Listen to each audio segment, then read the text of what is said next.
right, welcome to another episode of Piecing It Together, the podcast where we take a look at a new movie and try to figure out what movies inspired it. But today on the show, we are bringing back our Missing Pieces side series, where instead of looking at a new movie, we look at a slightly older movie, just old enough in a certain sweet spot that we can look at some of the movies that may have inspired it, but also some of the movies that it itself may have inspired.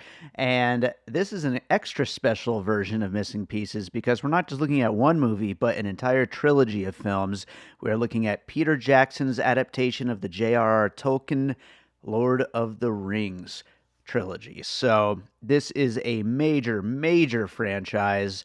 Of course, Return of the King won Best Picture at the 2003 Oscars, and that is actually why this episode came to be, because over on our sister podcast, Awesome Movie Year, that I produce, that is hosted by Josh Bell and Jason Harris, they are currently doing the 2003 season of Awesome Movie Year, which is their 7th season. And of course, with Return of the King as the Best Picture winner, Best Picture is always one of the main categories that's covered.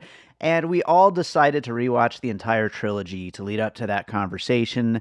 And I figured, we put all these hours into watching these movies for the first time in forever. We might as well talk about them as a whole and do this Missing Pieces episode. So both Josh and Jason from Awesome Movie Year are here to talk about the Lord of the Rings trilogy. That is coming up in a second. Before we get to that conversation, I do want to remind you, as always, to make sure you're subscribed to Piecing It Together wherever it is you listen to podcasts. Spotify is doing a major push with podcasts lately. So we are, of course, available on all the major podcast apps, but I'm going to do a little push on Spotify right here. If Spotify is an app you have installed on your phone, go follow us on Spotify, because we are really kind of rocking on Spotify lately. A lot of people are listening on there, and I'd love to see those numbers continue to grow. So subscribe on Spotify today. Also, make sure to follow us on social media at Piecing Pod. Join our Facebook group, Popcorn and Puzzle Pieces. And don't forget that we have a Patreon, the Produced by David Rosen Patreon, where I post bonus content from Piecing It Together, from Awesome Movie Year, from everything that I'm involved with, my music career as well. I've got some really great stuff from my music that's going to be hitting the Patreon very soon here. So make sure to check out the Produced by David Rosen Patreon, patreon.com/bydavidrosen. We've got like 6 subscribers right now. The more subscribers we get, the more content we're going to make for it. So check that out. And let's get to this conversation. It's a long one, so let's get to it. We're going to talk about the Lord of the Rings.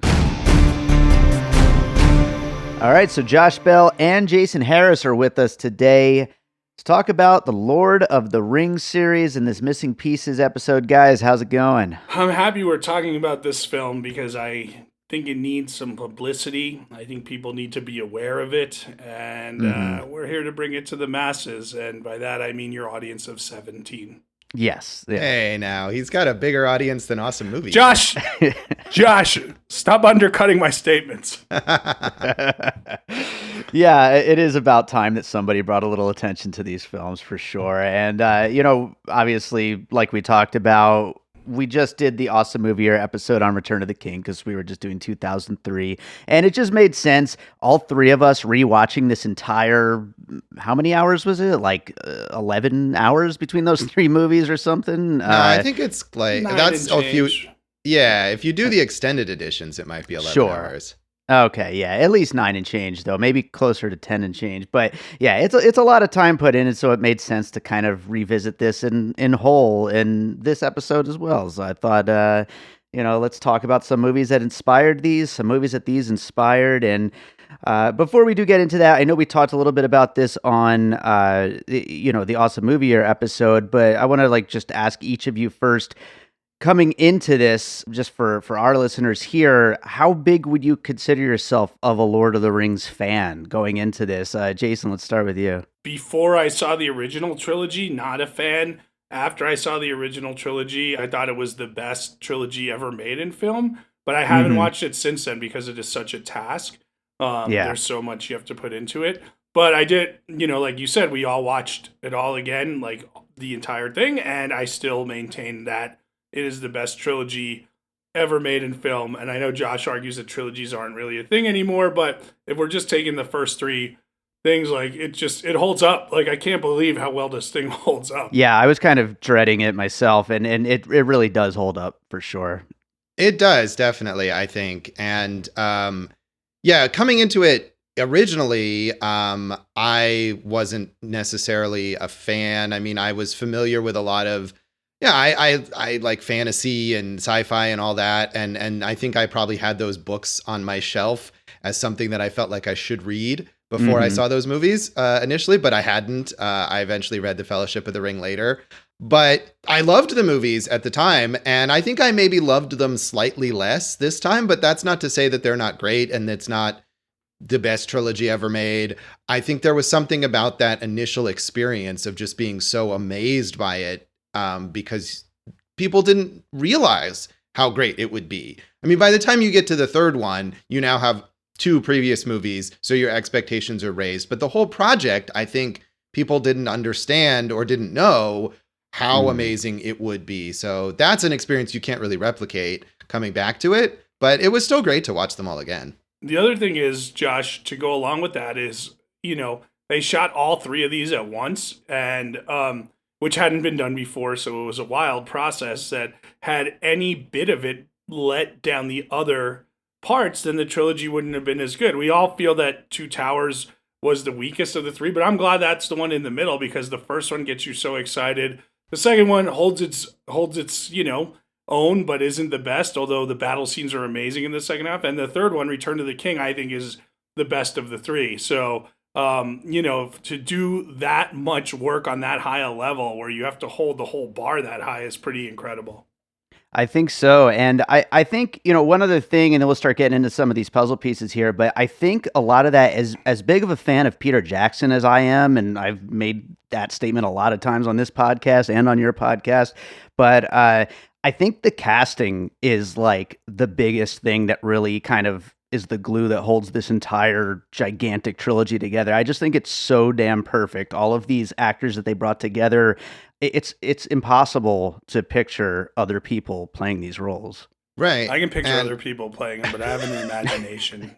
Yeah, right, that's obviously true, we you can. do. Well, as we talked about in our awesome movie year, there was Jason always loves to mention alternate casting when we talk about movies. And of course, we talked about Return of the King. By that point, the cast was already set. They weren't going to switch it up. But for the trilogy as a whole, I think there were a number of parts where actors who were in the movie were initially slated to play other parts in the movie. And not that they didn't end up in it, but that they were playing other parts. I don't remember what all that was, but yeah, clearly it was the perfect choice in all instances. Yeah, it all just kind of came together like just so well. But yeah, let's start getting into some puzzle pieces here. As we do with these missing pieces episodes, we're going to start off looking at older movies that may have influenced or inspired The Lord of the Rings, this filmed version of it, which of course is originally inspired by the J.R.R. Tolkien books. But let's start with you, Josh. What do you have for your first puzzle piece? Well, I'm going to go way back and start with The Lost World from 1925, which is a silent film that is a huge pioneer in special effects. I don't know if it was the first movie ever to use stop motion effects combined with live action, but if it wasn't the first, it was the first that kind of reached a wide audience. And I know Peter Jackson is a big film nerd and is really into classic film and film history. And so even though plot-wise there's some similarities, it's a journey of characters into a lost world, into a strange, unfamiliar environment on a quest. In this case, these are professors and adventurers and a reporter who are going into this jungle in South America where dinosaurs still roam the earth, and they're trying to rescue someone who's been left behind. And the plot it's fine. It's based on a Arthur Conan Doyle novel, and it's so old that Arthur Conan Doyle actually shows up in the beginning of the movie for a cameo. Wow. So that's kind of amazing. But the effects, for being almost 100 years old, really look amazing. And not only is it cool stop motion animation, but it interacts with the people. And so, you have this quest narrative, you have a little, like a love story in the middle of it, which was kind of dumb, but hey, you have to include that. And you have all these cool, crazy creatures and a land that's been unexplored. And so, I mean, I think just from that sort of pioneering filmmaking perspective, I'm sure this is a film that Peter Jackson would have been familiar with. I would think so. And I've never actually seen it, but I definitely want to. And I know that it was a big influence for the original King Kong. And I don't know if Peter Jackson has specifically called King Kong his favorite movie, but I imagine if it's not, it's like a top fiver. And so the fact that this was such a big influence on King Kong, I'm sure it was an influence on him as well. Yeah, and I think is it Willis O'Brien, I think, is the guy who does the effects and also worked on those stop motion effects for the original King Kong. Jason, have you seen The Lost World? No. Okay, well, Jason, what do you got for your first piece? Dave, I also picked a film that has been lost to time, but for film nerds, historians, and those who really dig deep. It is a movie called Star Wars. You might Star Wars, Josh. Oh, okay. I'm not familiar with this one. Yeah, let me educate you, Josh. Okay. No, I get it. Look, Star Wars is an obvious pick, and I always ding Dave when we do the trailer episodes for the obvious picks. But someone had to say Star Wars because, it wouldn't have been a complete puzzle without it, right? Because that is the original sci-fi fantasy epic trilogy. And, again, people have their favorites. I don't think anyone's favorite is Return of the Jedi per se, unless you're like a 5-year-old kid who loves Ewoks and whatnot. But you can say that the first one is not the best, I think, in many instances, because I think Empire is the best. But anyway, the point is that, were trilogies really a thing before Star Wars? And when you think of trilogies, along with Lord of the Rings, this is probably the other one you think of, along with maybe Godfather, and then the Indiana Jones one before it bastardized itself with the skull of the Kingdom of Idiots. So that was the title of that. Yeah, also for you film history nerds. So I went with Star Wars because someone had to, Josh. Yeah, it had to be on the list for sure. And I think as far as trilogies go, I mean, both of these have just everything from big giant battles and the friendships and the politics, and then of course groundbreaking effects, and it's just they definitely both follow that same kind of pattern. And then also another connection there, the hero loses a limb, so. A full limb in Star Wars, a pinky or whatever it is, middle ring finger. Well, one other thing, both directors have variations of curly hair, much like you, Dave, but you're more slightly like Peter Jackson than put together like George Lucas. But I did want to bring up a point about the filmmaking, because we talk about the risks that Peter Jackson took here. We got to also recognize George Lucas put his ass on the line to make Star Wars, right? If that failed, he was out of the industry. He was out of money. He was doing a lot of crazy things to get this thing financed, and no one really understood what was going on until it came out. So just for the spirit of risk, I like the connection between those two as well. Absolutely. Josh, you have anything else you wanted to say on the Star Wars? Star Wars? I'll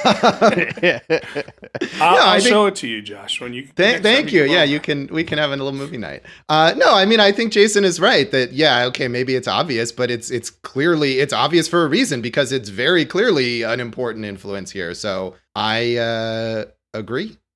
Absolutely. Yeah. Well, I'll go with my first piece, and also possibly somewhat obvious, but back in the 90s, the two kings of horror splatter comedy were Sam Raimi and Peter Jackson, with Sam Raimi with Evil Dead and Peter Jackson with Dead Alive and all of his early movies. And Sam Raimi went on to Army of Darkness. Peter Jackson went on to the freaking Lord of the Rings trilogy, so it's a little bigger. Wait Peter a second. Jackson. Sam Raimi directed the Spider-Man movies. It's not like he just messed around. Which are a trilogy.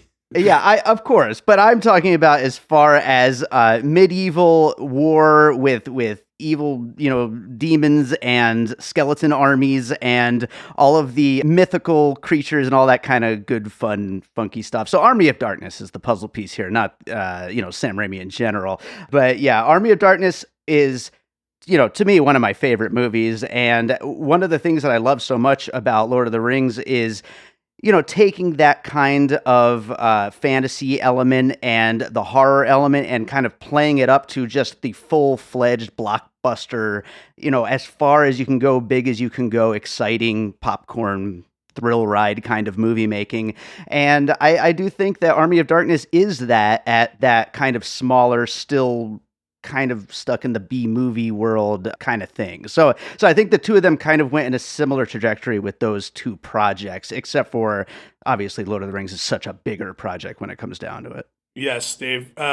Perhaps your film essay comparing Army of Darkness and Lord of the Rings is what got you into the Nevada Film Critics Society, because it's such a clear comparison. But I will give you some props for the idea of the splatter horror, which Jackson, kind of worked on so heavily, and then we see him take it to like its ultimate level in the Lord of the Rings movies, like that spider scene we talk about, where it just kind of guts Frodo, or when Arwen, beheads the Death Rider or whatever it is. Stuff like that is a connection. So half a point. No, I think Dave is good. It makes sense. And I mean, the difference is that Sam Raimi takes his existing characters and his existing series and kind of moves them into this fantasy world versus Peter Jackson taking on a different property that already is fantasy. So, that's the difference in the scale. But I think the idea of them making that transition from the small scale splatter horror movies into something grander and more epic, I think it makes sense. And yeah. I'm just saying Army of Darkness isn't the grander thing for Sam Raimi. The grander thing is the Spider-Man pieces. Well, but it's the grander thing in the sense of a fantasy world, which connects to the Lord of the Rings also. Exactly. Spider-Man, of course, we're going even grander and even bigger, but we could throw that in as a bonus piece as well. So it's your puzzle. No one's telling you how big it has to be. So Josh, what do you got for your next one? Well, I'm going to stick with some older stuff and mention Ray Harryhausen, who is a titan in the world of special effects, and I'm sure a big influence on Peter Jackson in general. I hadn't really seen much that Ray Harryhausen had worked on, so I kind of was looking for one of his most well-known films, and I watched The Seventh Voyage of Sinbad it's somewhere in the 1950s. I forget exactly what year it is. And it's super hokey. And you could argue that the Lord of the Rings is kind of hokey at times, and I think that it works, and that the cheesy moments of the Lord of the Rings are mostly earned, and they really get you emotionally, and I don't really feel that way about Sinbad, but it is a great adventure story. Again, it's another kind of a quest. It's more, even though it's theoretically set in our world, it's far more of a fantasy story where this is a world where monsters and all sorts of magical creatures exist, and they're just accepted. And Sinbad is taking this journey to this island where they have to seek out some sort of formula in order to create a potion. But there's also a main storyline of this magic lamp that the main villain is obsessed with obtaining, and it kind of corrupts him. And it was actually kind of like The Ring, which I didn't expect. I just watched it for the Ray Harryhausen special effects. But it actually has some similarity. And of course, the stories of Sinbad are folklore that even Tolkien might have been influenced by. And like The Lost World, it has amazing special effects. The stop motion work it's in full Technicolor and looks gorgeous. And even if you think if the story is dumb and some of the acting is real stilted, the special effects are just amazing. There's a cyclops, and there's a dragon, and there's this giant two-headed bird thing. And then there's this like half snake, half woman, where it's a combination of an actual actress and some of Harryhausen's effects. So it's really amazing what they were able to do with that stuff, even in the 1950s. And some of it looks better than a lot of CGI we see now. Yeah, that's what I was about to say. That's an interesting thing about both of your picks so far is that, that a lot of times when you move into CGI, you end up like losing a lot of that heart that's in, these kinds of creatures and stuff like that. But Peter Jackson seems to be able to kind of make that transition without losing that a little bit. And I think that that's one of the things that's so great about him and his like whole Weta workshop and all that. They really make some really amazing effects works that, still feels real. Yeah, I agree. And I think it's better here than in some other films that he did before. Yeah. Like The Frighteners. I just don't think I'm not trying to knock your, movie that you picked, but I'm just saying, like, I think he really perfects it here. Just like kind of in the They Will Not Grow Old, the way he's colorized and made it 3D so it feels very lifelike. It adds to the story. It doesn't, divert you from it. Sure. Right, and the Lord of the Rings movies are full of CGI, but there's still also a lot of practical effects in these movies, and more so, I think, than you get in most blockbusters right now. Yeah. Jason told that interesting story about how he bought thousands of toys or whatever to like pre-stage effect shots and stuff. 40 or 50,000 action figures, and it's amazing. Just to like kind of work on the staging, like you said. So They Shall Not Grow Old, by the way, the movie. That's right. Yeah. Awesome movie, by the way. Yeah. But Jason, what do you got for your next pick? Well, then, Dave, I'm going to move on to quest films. And not to say Star Wars wasn't a quest, but if we're doing quests with buddies and kind of finding characters along the way to help out, I go to one of the best movies ever made, 1987, The Princess Bride, Rob Reiner, director of Awesome Movie Year. Doesn't direct the episodes, but he is the official director of choice on Awesome Movie Year. But again, it's an adventure. It involves all these kind of mismatched types, like going to, achieve a goal together. And, the set pieces and the settings are huge and part of what takes you to another world. And it connects also to my next piece, but you'll have to wait for that. Oh, well, I'm looking forwed to that for sure. It's like a trilogy of picks with the cliffhanger at the end of part 2. I like it. But yeah, Princess Bride, I mean, absolutely beloved when it comes to like fantasy movies. And so I think that definitely deserves a spot on it. It plays with the form, and kind of is, I'm not going to say meta, but referential to the form. So I think that all counts towards it. Absolutely. I'll go with my next pick, and this one, so I think it's not too far out there to say that one of the best things about this trilogy is Gollum, Andy Serkis's character that he plays.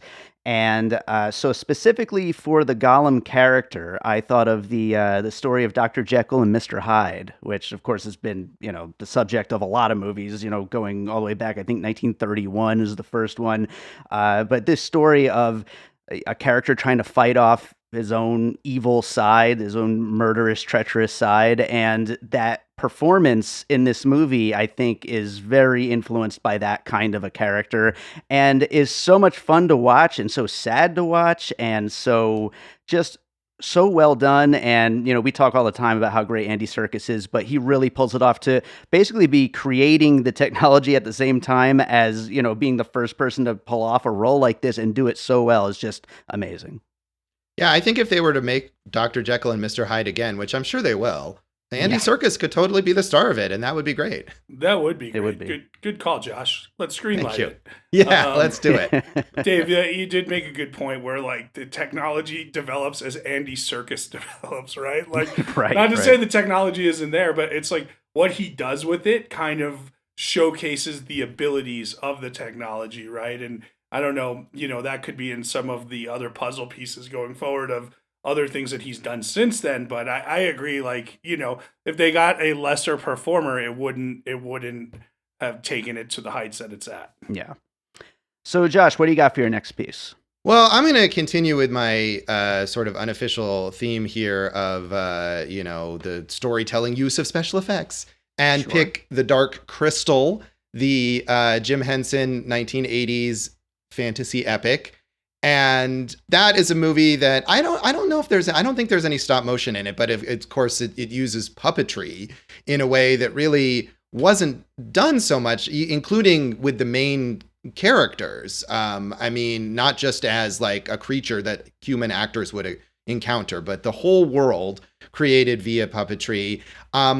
And so not only that, I think in terms of creating these original creatures done in a way that, puppetry hadn't been used that way before. So it's all of these movies are sort of like pioneering special effects in different ways and taking them to a new level. And that's something that Peter Jackson continues to do. But I mean, the Dark Crystal storyline as well, and creating this full-on fantasy world, as opposed to the other movies I mentioned, which are sort of ostensibly in our real world where we, move from reality into a fantasy. I mean, this is a fully realized fantasy world with its own extensive mythology. And you get a sense in the Dark Crystal of this being sort of one installment in a longer saga that we have, not heard of yet. And that's very much a thing in the Lord of the Rings with this is, this is the whatever age of Middle Earth, and there are so many other ages, and this is just one story among so many. And that's something that you get in the Dark Crystal. And the Gelflings, the main characters in the Dark Crystal, kind of look like hobbits, or they're maybe sort of like a combination between hobbits and elves. They're very short, but they do have these sort of elfin features. So yeah, and I won't have it for my next thing, but I think interestingly, as much as the Dark Crystal is a big influence on the Lord of the Rings, and then recently the Dark Crystal TV series that was on Netflix that expanded that fantasy world and got a lot more serious as opposed to the sort of more family-oriented original movie, was really influenced by the Lord of the Rings. So it's sort of this circle of life going on there. Yeah, for sure. I actually have never seen the Dark Crystal, and I've always wanted to. It looks so cool, those like puppet effects and all that. I actually really don't like the Dark Crystal. I think the puppetry is cool, but the story I think is dreadful, and the characters are mostly annoying, and I really dislike the series. But it has a huge cult following, and I do think it's very influential. I think they should remake it, but the Gelflings should be the love child between Bob Geldof and David Geffen. Real music moment. Why would you say that? I have no idea. So, oh boy, Jason, what do you got next? Dave, my next piece is a book by J.R.R. Tolkien called The Lord of the Rings. That's not true. Look, we're staying on quests, and it's almost a companion piece in that it came out right around the same time as The Princess Bride. I think it came out a year later. But one of the great fantasy quests of the 80s was Willow, with our friend Warwick Davis, who we all know personally and go have drinks with. But Willow, a little person, the hobbits, little people. Willow has to save an orphan from an evil queen, or else the orphan might turn evil. The hobbits on the quest have to destroy a ring from getting in the hands of evil golems and sorcerers, or else the world ends. It's a natural. Yeah. Absolutely. Yeah, I think that fits absolutely well. And, I'll just kind of combine right there, piggyback with you, because another beloved 80s, mystical type of story based on books, The Never-Ending Story was going to be my third one. Yeah, so I think they kind of go hand in hand. Yeah, that was on my list as well. I haven't seen either of those since I was a small child. So I loved The Never-Ending Story and also was very scared of it, I think, as a child. Me too. Yeah. Isn't there's something in it called like The Nothing? Is that it? I don't remember. I don't remember either. That's just like this creeping darkness that might envelop characters. So I don't know. They totally make sense as picks. I haven't seen them recently enough to really comment further. One other thing is, at the end of Return of the King, we see Frodo writing the tale of the Lord of the Rings, and at the beginning we see Bilbo writing the Hobbit stories, right? And both The Never-Ending Story and Princess Bride are people reading into the stories, right? So that's another connection. Absolutely. Yeah, and I think that goes so well with like just the fantasy setup, because these are fantasies, and so it just makes so much sense. The only other thing I was going to say is and I guess Willow too, but cuz I think they were trying to make a remake of that, or maybe they are, that's but happening. I was thinking Disney Plus is doing a Willow remake, yeah. Yeah, I was going to say Never-Ending Story. I'm sure that's going to happen sooner or later, some kind of reboot or something. Yeah, they already did a heavy reference piece on Stranger Things, and like one of the love stories where the kids sing the Never-Ending Story theme song to each other, and it could come off as really hokey, but they kind of pull it off, I think. Yeah, I do remember the theme song, definitely. Sing it for us, Josh. No, I will not do that. That'll be on the Patreon. So let's move forward then and start looking at some movies that the Lord of the Rings series might have inspired, which is a lot of movies. But Josh, let's start with you. All right. Well, I'm going to start with Avatar. And, we talked about George Lucas, And I think James Cameron is another director who goes along with Peter Jackson and George Lucas as someone who is as interested in sort of pushing technology forward with his films as he is in telling stories and creating characters, sometimes to his detriment in all of the cases with all of those filmmakers. But I mean, I think Avatar is a huge undertaking, even just as a one movie. And obviously he's been working on these Avatar sequels for, it seems like a decade now, but theoretically they're going to come out eventually. Maybe. But even aside from those, just the single film was this enormous undertaking for James Cameron, for which he had to sort of develop new technologies.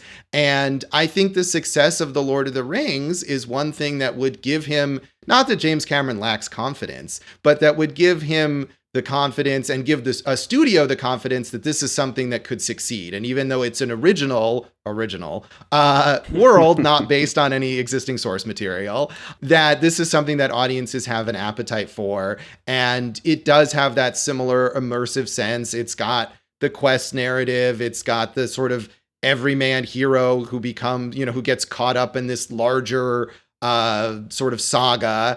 And obviously it was hugely successful, even to a greater degree than The Lord of the Rings.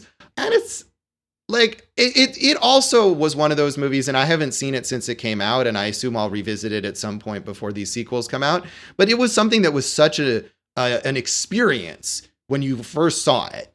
And I feel like it's something that, unlike The Lord of the Rings, probably doesn't hold up, but just going to see Avatar was like an undertaking that was kind of amazing at the time. Yeah, Jason mentioned earlier about like recreating that experience about seeing Lord of the Rings for the first time, and that is something that absolutely is impossible with Avatar. Like it is such a singular of the moment thing, and definitely just does not work without that. But yeah, I mean, it's got its legions of fans still, though. But you're kind of dancing around the thing, which is that the reason that you can watch Lord of the Rings now on your TV, and it's maybe not the same experience as seeing it live on the big screen, but you can still really enjoy it, is because it's really well written. Avatar is a piece of crap from a writing standpoint, but technologically amazing, right? So you go and you're like, oh yeah, this story sucks, but look at how those Navis look, right? Or whatever, like, and you kind of let it go because it's on the big screen with the 3D and everything else. But if you watch it on your TV, you're like, I'm going to punch my TV. I didn't hate the story that much. I mean, it's definitely very derivative and kind of basic. How about the dialogue? Right. I mean, and I haven't seen it in, 12 years or whatever, so I don't remember specifically. Certainly, it was not as well written. Yeah. But I think Cameron can be a good writer. I mean, I love, the Terminator movies that he made are some of my favorite movies ever. So I think there was some degree, I mean, any movie that successful is going to have a backlash. And I think there was maybe some degree of exaggeration over how terrible the story and the dialogue were. But I mean, they're not great. And maybe if I revisited it now, I would agree with you, Jason, and say, oh, actually, it was just total trash. I don't know. I mean, I'm not knocking him clearly. I mean, he's made a lot of great movies, right? And I agree, the Terminator movies. Titanic's a good movie, though a little self-indulgent, right? There's other things in there. A little. But I mean, there's nothing more self-indulgent than Avatar, and I just think he cares less. I mean, kind of like the same way George Lucas with the sequels of the Star Wars movies, they care so much about the technology that they're like, they didn't do the basic work as a writer. Right. I mean, and as I was saying, I think all of those, and I think Peter Jackson can fall into that trap too, not with the Lord of the Rings movies, but with later movies maybe, where he is so consumed with what can he do technologically that he loses sight of a good story and characters and dialogue. And I agree with you. I think that's one of the things that happens with all of these. I don't think you're wrong, Josh. I think if we were betting on which one could pull themselves out of that writing slump, Peter Jackson would be my pick. I hope so. We'll see. I mean, he hasn't done a narrative film in quite a while. So, we'll see if he manages to pull that off whenever he does next. I do look forward to it. But Jason, what do you got for your first? Well, Dave, it's not just movies. It's TV. It's pop culture in general. So my first pick is actually two picks because one I mentioned on Awesome Movie Year, but I want to stick to comedy television here. The first one, which is one of the funniest scenes I've ever seen, which I did mention on Awesome Movie Year, is the Ian McKellen, Ricky Gervais scene in Extras where Ricky Gervais is auditioning to be in a play that McKellen's directing, and Ian McKellen explains to him his process as an actor. Like, I'm not really a wizard. I just play one. And how do I know what to say? The words are written for me in a script, right? And the whole time, Ricky Gervais, like him or not, is a wonderful straight man for these type of things. Like, yeah, I know what, huh? And then Ian McKellen at one point has this brilliant line where he goes, so if you were to chart a graph of my process, it would go something like this. Sir Ian, Sir Ian, Sir Ian, Sir Ian, action. Wizard, you shall not pass. Sir Ian, Sir Ian, Sir Ian. And it's just so genius in the way it's executed and its simplicity. So that is one of the two I wanted to mention. And the other two in comedic television, while Josh did not sing for you, Dave, I will sing for you. Oh, boy. And you can join in whenever you want. And this is an episode of a show that is beloved and clearly based on The Lord of the Rings and a quest. A great adventure is waiting for you ahead. Hurry on, Lemmy Wings, for you will soon be dead. The journey before you may be long and filled with woe, but you must escape the gay man's ass, or your tale can't be told. Lemmy Wings, Lemmy Wings, Lemmy Wings, Lemmy Wings. Don't worry, there's only 7 more verses. Oh, no, man. I won't do it. Dave's going to get a cease and desist from Comedy Central for Lemmy this episode. Lemmy Wings, Lemmy Wings. The South Park episode of Lemmy Wings. And that is a deep cut. Yeah, that was a very deep cut. But I will say, though, you're definitely not wrong, because I think that Trey and Matt absolutely milked the Lord of the Rings influence for a lot of stuff. I think the video game was very influenced by Lord of the Rings. There's a lot more other things that they've done, not just Lemmy Wings, but the Lemmy Wings episode for sure. Yeah. I'm done with my piece. All right. Wonderful, wonderful piece, Jason. So I will move on then to something that Josh kind of hinted on during the Return of the King episode, but I think definitely needs to be said, and that is Zack Snyder and his Zack Snyder's Justice League Snyder Cut thing, but really the entire career of Zack Snyder.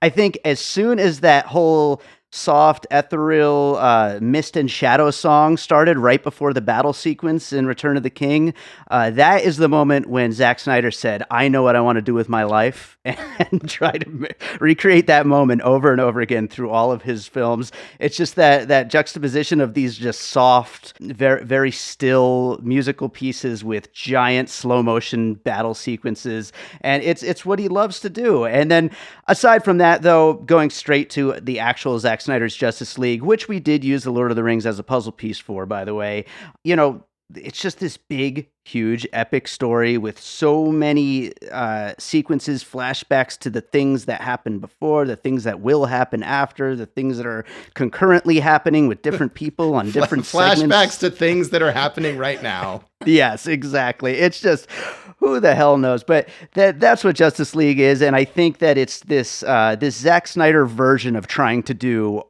fit all the things that Peter Jackson fit into 3 movies, but into 1 movie. Yeah, and what I think I mainly talked about, maybe you're referring to on that Awesome Movie Year episode, is the sort of idea of everything has to have an extended cut now, right, because the Lord of the Rings had those and that were so popular, and we just, fans, or a certain kind of fans, seem to assume now that every movie would be better if it was much longer. And we just want more of it. And that is terrible. And we can maybe blame Peter Jackson in part for that. I think it would be fair, too. Well, I'm going to defend Peter Jackson on that, Josh. It's not like he's put out, an extended cut of the Lovely Bones or anything, But would he, if he were asked? I mean, he put out an extended cut of, was it all 3 or just Return of the King? Oh, all 3 have very extended cuts. Okay, so this is like a specific project that he did it. But I mean, again, he wasn't doing it during the schlock phase, the schlock gore phase, or anything. And so I'm going to give him a pass on that. But I do agree that the extended cut is already overdone in Hollywood.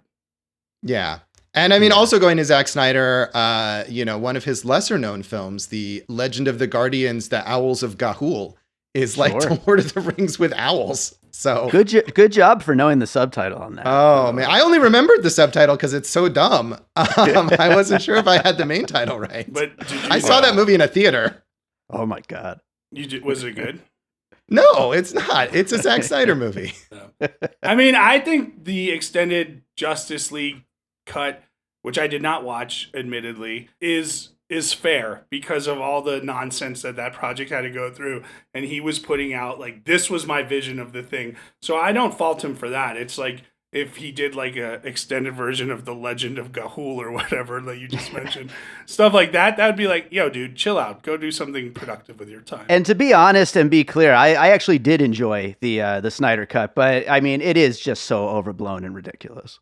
And there may be a Legend of Ga'Hoole director's cut. There was an article that I hadn't read, but I saw was linked, and it was, tied to the Snyder cut, where a critic was looking at 5 other Snyder cuts. So at least 5 other Zack Snyder movies have extended editions that he created and released. So it's definitely not just Justice League. Well, one thing that's interesting is it's like we're past the point of DVDs, right? Because that would make sense on like a Blu-ray special edition and all the behind the scenes featurettes, and I kind of miss that. But and then I wouldn't fault anyone for putting extended cuts out.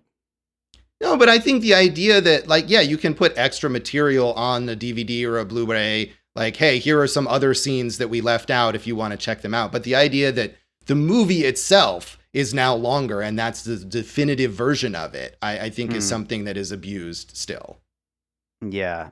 Hopefully, because I mean, that's the thing with Awesome Movie or Two. We always try to like look back at the movie in its original form just to kind of see what it was. And the idea that some of these movies, they kind of don't really exist anymore in their original form. They just change it. And yeah, that kind of sucks. Well, it's for better or worse. Like with Star Wars, all those new effects are horrible and you miss them. At the same time, Everyone in the world seems to think Godfather 3 is a much better movie now that Coppola cut it on his own. And I can't see how it could be worse than the cut that I saw, the original cut. So, Josh, what do you have for your next one? Well, I'm going to pick a Peter Jackson boondoggle next, but not the Hobbit movies, because that seemed far too obvious. So my next pick is a movie called The Mortal Engines, which Peter Jackson did not direct, but was directed by, I believe it's Christian Rivers is his name, who was kind of a Peter Jackson protege. And this is another fantasy epic that is based on a series of books that were relatively popular. And I mean, one thing obviously that The Lord of the Rings influenced is just this flood of all of these sort of would-be fantasy epics based on books, some of which were very popular books and some of which were not that popular, really.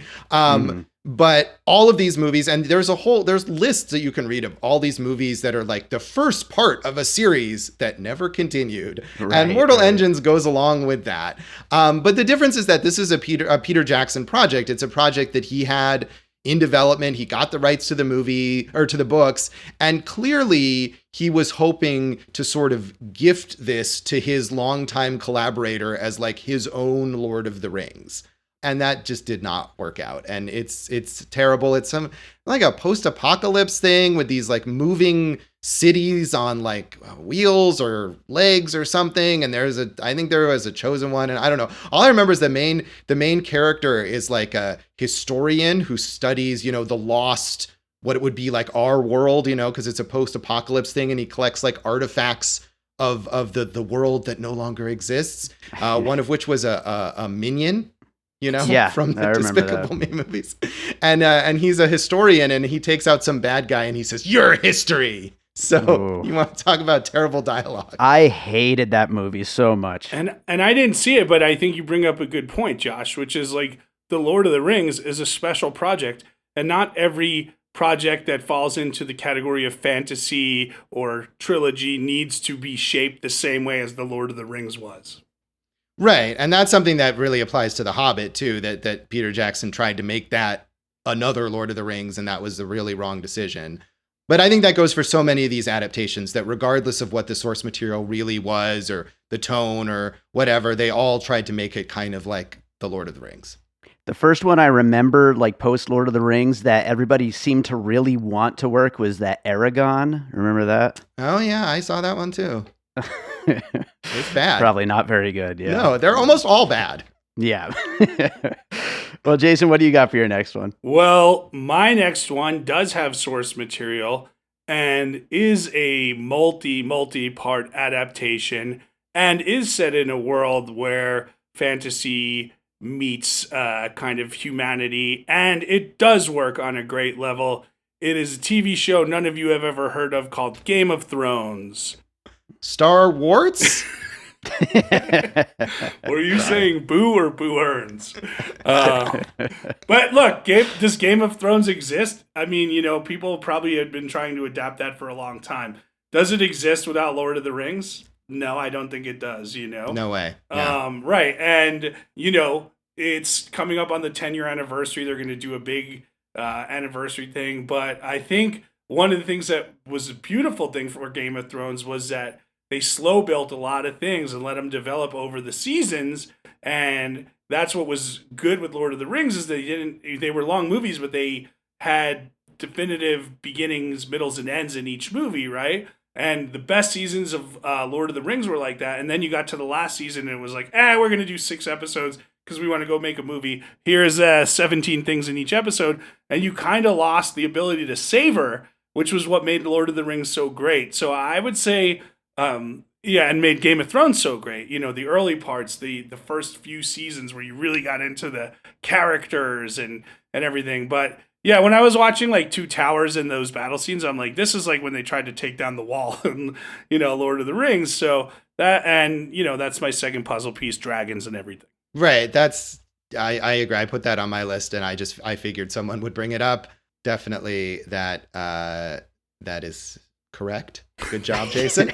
I don't know what I was going for there. Yeah. And now back to the Lemmy Wings song. No. Oh, no.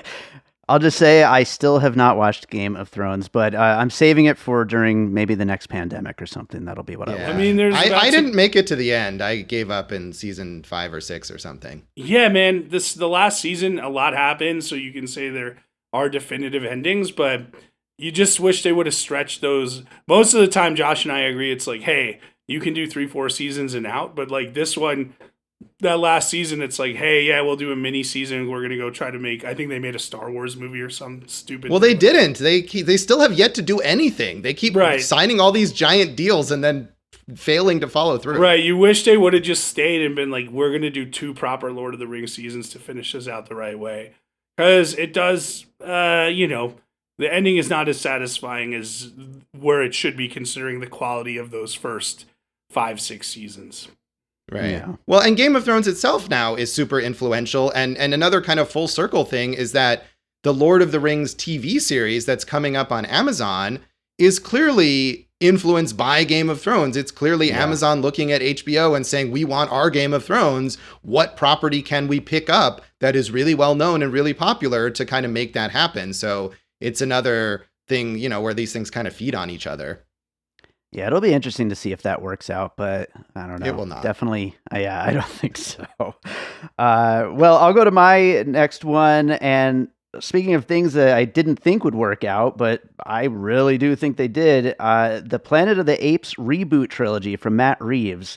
This series, I truly think is, if not the best, one of the best like blockbuster series of the last 10, 20 years. And the center of the whole thing is the Caesar character, of course, played by Andy Serkis. And it does feel a lot like the main drive of this series was to create this character for Andy Serkis to have this big trilogy arc with.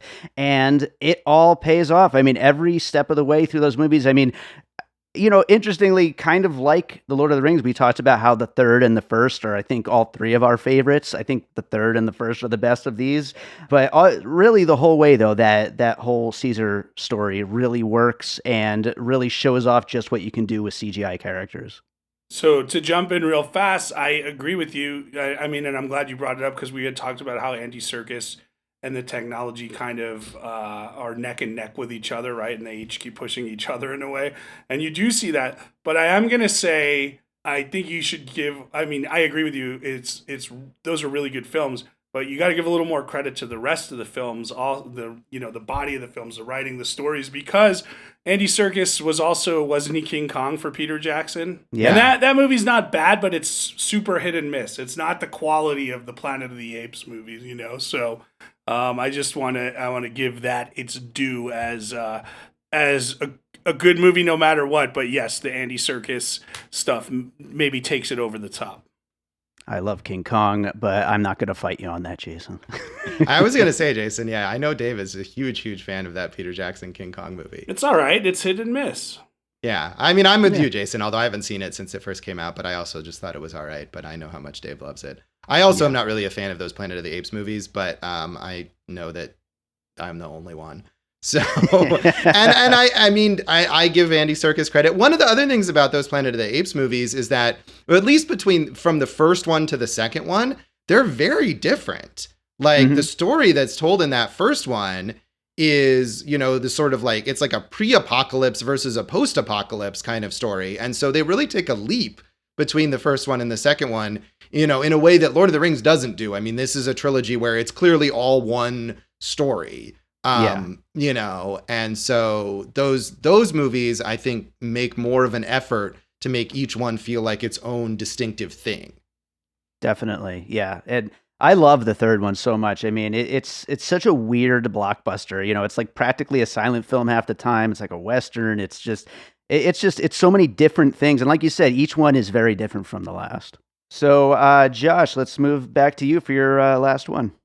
So I was having a little trouble. I wanted to come up with, because I feel like this is an important influence of Lord of the Rings, that the idea that even movies that are historical epics, that are not based in fantasy worlds, and that it may even be based on real people and real events, sort of take a similar approach to storytelling and to this big spectacle as Lord of the Rings. I was trying to find a good example of this, and I felt like I kind of didn't fully succeed. I actually thought of mentioning 300, the Zack Snyder movie.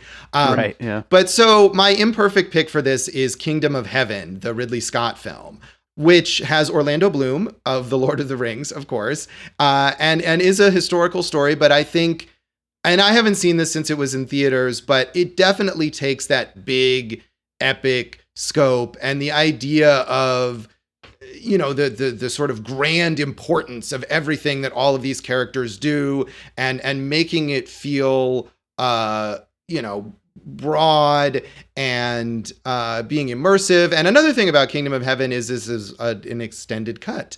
And I have not seen, but this is one of those movies, Jason, I think that you were kind of pointing out where it actually is better, or at least, according to almost anyone who has seen the director's cut, the original cut when it was released in theaters was not particularly well reviewed, didn't really do well at the box office. And Ridley Scott released this now, I think, over 3 hour long cut. So, another Lord of the Rings connection there, that really deepens, I think, the storytelling. And one of the things that Lord of the Rings does is, it gives you real, fully realized characters alongside this big action and this magical world. So I haven't seen it recently enough to say this is exactly what I mean, but I do feel like this is something that if you make a big, historical movie, especially one that takes place in sort of a medieval-ish time period and involves a lot of warriors or whatever, you're going to look to The Lord of the Rings as an influence, even though, of course, that stuff isn't real. So that's my pick there, is Kingdom of Heaven. Yeah, I've never seen that director's cut, but I know it has such a great reputation. And I remember the original version being like, some cool action, like some cool like world building to it, but just the story wasn't that great. So I probably should watch that director's cut one of these days. I saw the original, and I think I was not impressed with it, but I wish they would have just let Ridley Scott release his cut instead. So. Right. Well, at least they did eventually. So yeah, I also remember not being that impressed with the original, but I do think it's got that kind of approach to it. Yeah, for sure. And like you said, 300 would definitely fit that mold as well. So, Jason, what do you got for your last pick? I mean, I was going to go with one of these like already set trilogies or whatnot. But instead I'm going to do one that's not yet a trilogy, but it's only a matter of time before it's a trilogy. And it's another movie that, when it was made, people were like, why are they making that? That's totally going to fail, or it's not going to live up to what the amount of money they're putting in is. And it's another quest with mismatched groupings, and so I picked Guardians of the Galaxy because I think Marvel is definitely kind of building a lot of things off the way the Lord of the Rings was released anyway. And I think this one, with kind of all the protagonists and how they all have kind of adversarial friendships with one another, and they all have strengths that when put together, they're able to save the day. It just kind of fit. And I also like the idea of like Middle Earth and outer space and saving things that are not the world that we human beings live in. Yeah, and you can definitely see a connection from Gimli to Rocket Raccoon. Right, exactly. The sarcastic, I'm physically small, so I am brash and going to prove my strength all the time, type thing. Yeah. So. Yeah. No, definitely a good piece. And I'm just going to piggyback right off it because I don't think you can have this conversation without bringing up the entire 23 film Marvel Infinity Saga. Sure. And the fact that they gave, all of these filmmakers, and of course, in the case of Lord of the Rings, it's just Peter Jackson, but giving all these filmmakers, all these writers, all these actors, just the room to make a huge, huge, huge series of these things, and like planning that out and just knowing the risks involved. And I don't know that they really expected 23 films from the time they started the Iron Man movie, but pretty soon on, they were starting to add on more characters that they knew they were going to build out into their own movies and their own team ups and all that stuff. And it's just kind of insane. We talk about how other than maybe Star Wars, movies weren't made this way before, and really not Star Wars because there was like big gaps between each Star one. Wars wasn't made this way. Yeah, so really it is just Lord of the Rings is when they started to make movies with it already in mind that they were going to continue right on to the next one. And I don't think, you can plan such a huge overarching story like that whole Infinity Saga thing without Lord of the Rings coming first. I agree. I do want to say Star Wars did plant seeds in the first one that paid off in later installments, but it was never a guarantee that they were going to make those later installments. Lord of the Rings, they made them all at once, and then Marvel, kind of like you're saying, it puts stuff in one movie that it's going to pay off in another main character's movie, but they already know they're going to make that main character's movie. Right. Yeah. I mean, I think it's like Dave, you're saying, like when they made the first Iron Man, they didn't necessarily know what was going to come next. And there's a certain leap of faith there in that post-credit scene with Samuel L. Jackson talking about the Avengers initiative, about things that are going to come up. But, right, within a few movies, those were so successful that they knew they were going to be able to build out, and they could look 5, 6, whatever movies ahead and feel confident that those movies were going to get made. Yeah, which is still amazing. Those movies, whether you love them or just think they're, superhero movies, whatever. I mean, it's amazing that they've been able to pull that off. Yeah. Jason, I was surprised you didn't bring up Harry Potter. I know it's on my list. I mean, Hunger Games, Harry Potter, they're both on the list of, multi-part, sometimes shooting multiple movies at once, right? And, Harry Potter's a wizard, obviously. So, and there's so many different types of creatures and bad guys and spells and this and that. It is definitely on my list, but that's why I went with Guardians of the Galaxy, just because I thought, like you said, you mentioned this huge multi-part epic thing, so I thought someone would do that, so I was leaving it there. But yeah, but it's on the list. Here, I'll show it to you. Well, we could have gotten a Harry Potter impression, but instead we got Lemmy Winks. So I mean, you got Gandalf too. We got the better end of the deal there, so to speak. So. Well, but right. I mean, I think Jason, as you point out, there's like so many of these. Like I had the Chronicles of Narnia on my list, right. But I mean, I think we could just talk about the same point there with any of those. It's all the same. Percy Jackson, any of these right. things. But again, it proves the point that Lord of the Rings is just so much of a higher bar to reach, and so many of these things don't reach it. Right. I mean, Harry Potter and Hunger Games are two examples where they actually did succeed, but most of those, they didn't make it, even if they made more than, they made 3 Chronicles of Narnia movies, and then it crapped out. There are 7 books, and they didn't get there, so. I think they're still trying to make a 4th, but I don't know. Maybe, yeah. I don't know if that'll happen. Like, I'm a big fan of the Harry Potter series, but I would never say that the whole series is of the quality of Lord of the Rings. I don't think anyone's going to say the Hunger Games is of the quality of the Lord of the Rings. No, it's not. But my point is just that it was successful enough to complete the story. Right. They adapted all the books. They got to the end. They made the movies that they meant to make. Yeah. So we got to a lot of good points throughout all these puzzle pieces here. Let's start with Josh. Do you have any closing thoughts? Anything you want to mention that we didn't maybe quite get to here? I mean, I had a couple other things on my list, but I don't know that they're that essential. I mean, for the influence, Jason briefly referred to the Indiana Jones movies. I think those are clearly a big one, but we talked enough about, George Lucas. I was sort of surprised that Jason didn't bring up Goonies, which I know he loves. Also thought about it, and you have the Sean Astin connection and the quest. The reason I didn't bring it up was because they all knew each other, like before they went on the quest, as opposed to going on the quest and meeting each other for that specific purpose. But I did think about it, so thank you.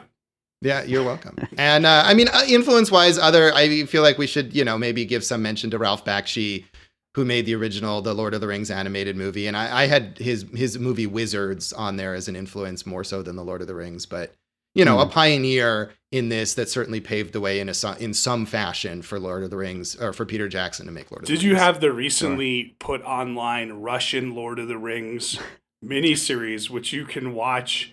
It's almost like a theatrical production. I got through about a scene of it because it's made for Russian TV. It's shot like a theatrical production, and there are no subtitles, so it's all in Russian. And I was like, okay, that's all I can do. So. Yeah, I didn't even get that far. It's available on YouTube. It was recently rediscovered after like 30 years. And I just turned it on, and in the first shot is the one ring, and it looks like it's been covered in like gold tinfoil. And I think that was enough for me. But yeah, it's going to be tough to watch even if you're dedicated to it, because it does not have any English subtitles. But it's interesting because was that made 1990 or when was that made? I don't know. I just read that it was like unearthed after 30 years. So maybe around then, or maybe the late 80s, something like that. Well, okay. So let's say it's the late 80s, and I could be wrong. But it's about the time of the fall of communism. And you could see a communist regime commissioning this because it's like, if you're greedy and looking for individual wealth, it will destroy you. Right. And it's all about, it's a communal effort to support Frodo. And it's a fellowship, much like the Soviet Union is a fellowship. Wow. So really, you were looking for historical epics, Josh. We took a real historical epic. Actual history. Yeah. The Soviet Union is influenced by the Lord of the Rings. And vice versa. It's all real. Yeah. Well, Jason, any other closing thought before we wrap it up? No, I'm pretty good on now that we've kind of got into Russian history a little bit. I feel good about our show. That's a good place to finish it up. So, guys, why don't we plug Awesome Movie Year and also your own websites and what you've got going on? Cool. I'll plug Awesome Movie Year. It's a podcast that Josh and I do and Dave produces. It is about why each year is an awesome movie year. Each season goes into a different year, and each episode's a different movie of that year. So this episode of Piecing It Together is related to 2003. The Best Picture episode was a movie called Return of the King, Lord of the Rings. And by the time this comes out, I guess, are you going to be releasing it in conjunction with ours? Yeah, I'm going to put this out the following week. So cool. Yeah. So we will be getting to our new season very shortly after that. And if you finish the 2003 season, you will be able to hear what that next season is, what the next year is. You can always go to awesomemovieyear.com to catch up on all the episodes. Awesome Movie Year on Facebook and Instagram. Awesome Movie Pod on Twitter. I'm Jason Harris Comedy on Facebook and Instagram. Jay Harris Comedy on Twitter. And my website, Go For Jason, belongs in communist Russia because it's not very good or relevant anymore. My website, also not that great, but you can check out joshbellhateseverything.com for stuff. And Josh Bell Hates Everything on Facebook, and at Signal Bleed on Twitter, where I, post all my reviews from various outlets and written reviews and reviews on TV and on the radio. So check it all out there. Awesome. And everyone listening, like we just said, make sure to check out that Return of the King episode of Awesome Movie Year. We get a lot more into the history and the background of the actual release of the movie, and it's a very fun episode, so make sure to check that out. And if you join the By David Rosen Patreon, if we get just one more patron, then the three of us will act out the Lemmy Winks episode with Dave playing Mr. Slave and Josh playing Lemmy Winks. I see Josh shaking his head no, but I'll do it. That will not happen. I feel like we could do it if we had more patrons. We could do an episode on the Russian Lord of the Rings. That I think could be fun. But okay, Lemmy we'll Winks, do both of them. Yeah, I don't know about that. Are you thinking of like costumes and video, Jason, or just the song? No, it's a whole human centipede thing between the two of you. Great. Look forward to that.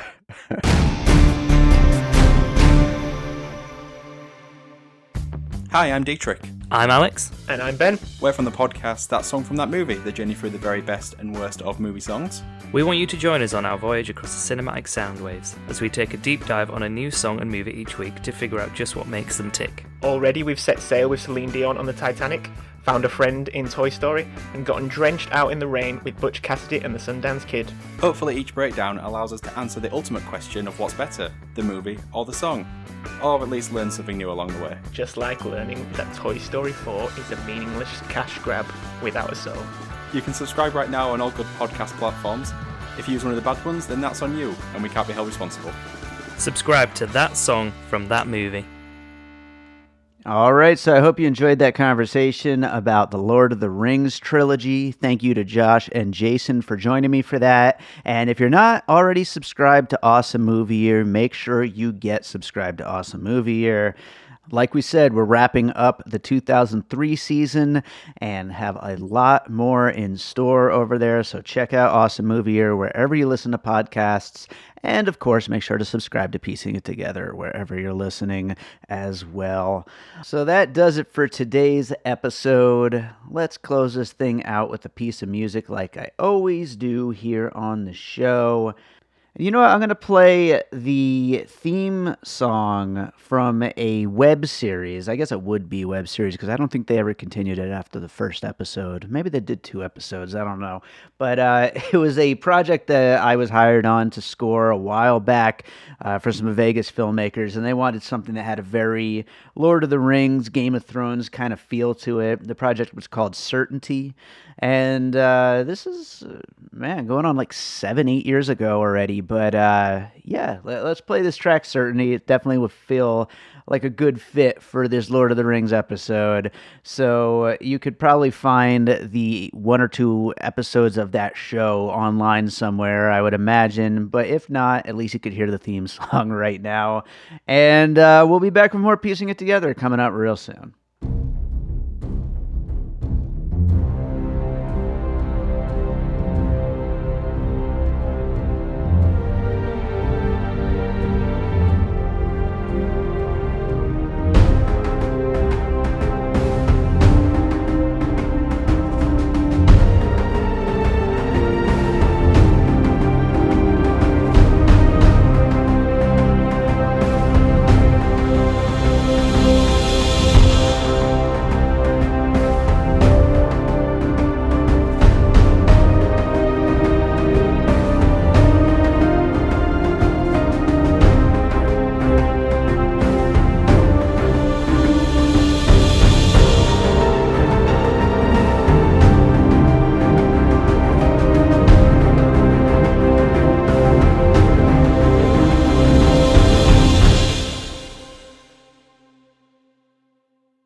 An All Points West production, produced by David Rosen in Las Vegas.